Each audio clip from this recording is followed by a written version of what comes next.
News 24।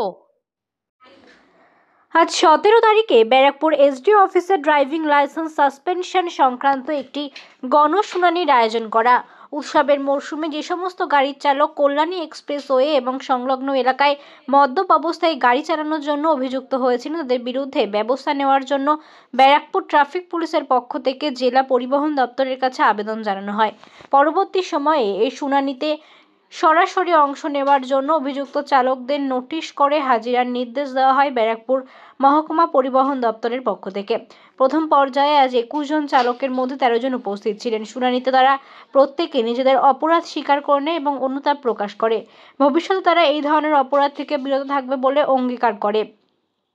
তারা কর্তৃপক্ষের কাছে সকাতরে অনুনয় করে লাইসেন্স সাসপেনশন থেকে রক্ষা পাওয়ার জন্য। এই বলে যে তাদের ওপর তাদের রুটি রোজগার নির্ভরশীল। বিবেচনা করার পর এই 13 জন ড্রাইভারকে এইবারের জন্য লাইসেন্স সাসপেনশন থেকে অব্যাহতি দেওয়া হয়। প্রত্যেককে নিজ নিজ এলাকায় পথ নিরাপত্তার প্রচারের জন্য নির্দেশ দেওয়া হয়। যে 8 জন অভিযুক্ত ড্রাইভার আছে গণশুনানিতে হাজির হয়নি তাদের প্রত্যেকেই ড্রাইভিং লাইসেন্স আগামী 6 মাসের জন্য সাসপেন্ড করার নির্দেশ দেন কর্তৃপক্ষ। এই নির্দেশের কপি সংশ্লিষ্ট পঞ্চায়েত, মিউনিসিপ্যালিটি, ট্রাফিক গার্ডে পাঠিয়ে দেওয়া হবে পরবর্তী পদক্ষেপের জন্য।